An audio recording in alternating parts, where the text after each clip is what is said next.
in the middle of one of the emptiest places on Earth, the vast, baking sand sea of the Sahara, there is something that, the first time you see it from above, simply stops you. A perfect eye.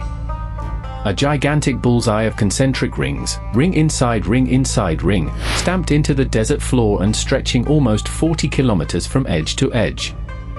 It is so large, and so strikingly circular, that when the first astronauts orbited the planet, they used it as a landmark, one of the few features you can pick out cleanly from space in that endless expanse of nothing. And when you look at it, every instinct in your body screams a single word: designed. That is not a random dune.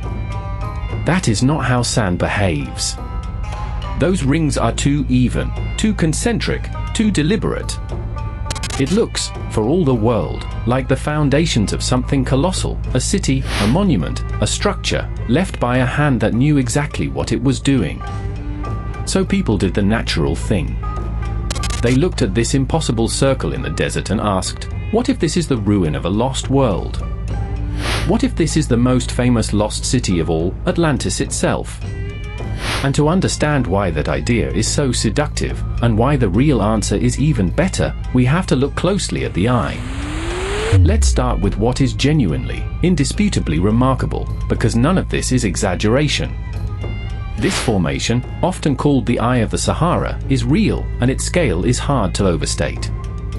Nearly 40 kilometers wide, it is not a small curiosity you'd stumble over on foot. In fact, from the ground, it's so large that early explorers crossed parts of it without ever realizing they were standing inside a giant circle at all. Its true shape only reveals itself from high above. It is a series of concentric rings, ridges of rock rising and falling in near-perfect circles around a central point, like ripples frozen in stone. The symmetry is what haunts people. Nature, we assume, is messy. It makes jagged mountains and winding rivers and irregular coastlines. It does not, in our mental image, draw clean circles almost 40 kilometers wide. So when you're confronted with one, the mind rebels. It insists that something this ordered must have an ordered cause. Something must have made it. And that instinct, that a circle implies a circle maker, is exactly the door through which one of history's most famous legends walked in. Here is why so many people became convinced this was Atlantis, and I want to be fair to the idea, because on the surface it's genuinely compelling.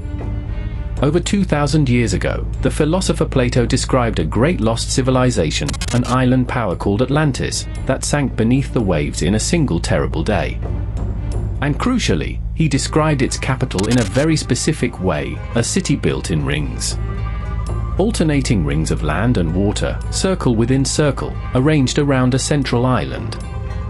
Now look again at the Eye of the Sahara. Concentric rings. A central point. Roughly the scale of a great city. To someone hunting for Atlantis, it is almost too perfect a match. Add in a few more details, that the region may once have been wetter, that it sits within reach of mountains and, in the deep past, water, and the theory writes itself. A ring city, the right size, in North Africa, near where some readings of Plato place the lost land. For believers, the eye isn't just similar to Atlantis.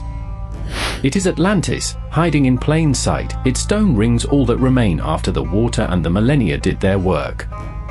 It's a beautiful story.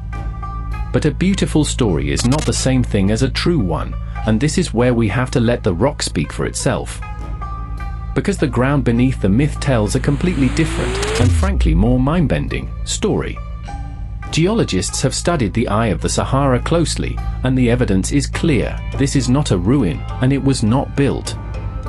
It is also, and this surprises people, not an impact crater, which is the other common guess. There's no sign of the shattered, melted rock a meteorite strike leaves behind. What it actually is a geological dome. Deep beneath the surface, over an unimaginable span of time, the land was pushed gently upward into a huge blister of rock, layers upon layers, stacked like the layers of an onion. Then, across millions of years, erosion went to work. Wind and ancient water wore that dome down, slicing off the top. And here is the key: the stacked layers were not all equally tough. Some were hard, some were soft. As erosion ate away at the exposed dome, the soft layers wore down faster and the hard layers stood firm, and because the whole structure was roughly circular to begin with, what got left behind were rings. Hard ridge, soft valley, hard ridge, soft valley, radiating out from the center. The eye is not a thing that was placed on the desert. It is a thing the desert slowly carved out of itself, a cross-section through a mountain that erosion sanded flat, revealing its hidden circular heart. And the numbers behind it are almost impossible to feel. The rock layers exposed in those rings were laid down over hundreds of millions of years, and the patient carving that finally unveiled them took millions more on top of that. Every single ring you are looking at is a page torn from a chapter of Earth's history that most of us never even glimpse. So then why does it feel so wrong? Why does a perfectly natural process leave something that looks so unnervingly artificial? The answer is a lesson about us as much as about geology. We carry a deep assumption that order equals design, that straight lines and clean circles are the signature of a mind. But nature draws in geometry all the time, when the conditions are right. Think of the near-perfect hexagons of a honeycomb, or the spirals of a shell, or the concentric ripples that spread when you drop a stone in a still pond. The eye is that last one, essentially a ripple, except made of solid rock and frozen across millions of years. Given a roughly circular uplift and layers of differing hardness, erosion-producing rings isn't a bizarre coincidence. It's almost inevitable. What tricks us is the scale and the isolation. A 40-kilometer circle alone in an empty desert simply overwhelms our intuition, which was built for human-sized things. Our brains are pattern-finding machines, superb at spotting the deliberate, and that same gift, in a place like this, misfires spectacularly, insisting that a natural masterpiece must be a manufactured one. Now, in the spirit of honesty, let me be clear about what remains genuinely open, because the truth has its own real mysteries. They're just quieter than Lost City. The precise details of how the eye formed, the exact sequence of uplift and erosion, and the specific rock chemistry involved are still refined and debated by geologists. It is a natural laboratory that scientists are genuinely still learning from. And there's a human layer too. The region wasn't always this barren. Stone tools have been found in and around the area, evidence that ancient people did live here when the Sahara was greener, thousands of years ago. So real humans really did walk these rings, not as the god-kings of Atlantis, but as ordinary people in a landscape that has since dried into desert. That, to me, is the honest wonder here.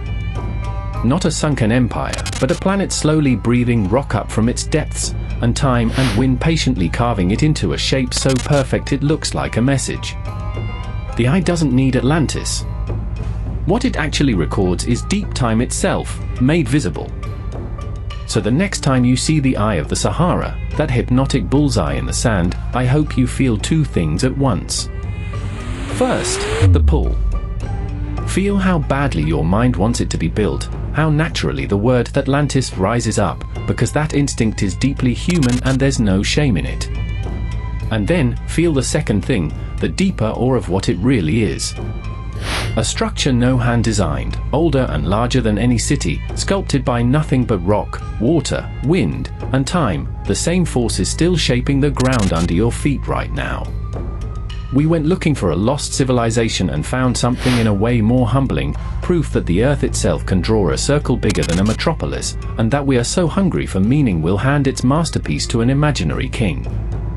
So here's my question for you. When you look at that perfect eye in the desert, do you see a ruin someone left behind, or the signature of the planet itself? Tell me what you think in the comments. I read every single one.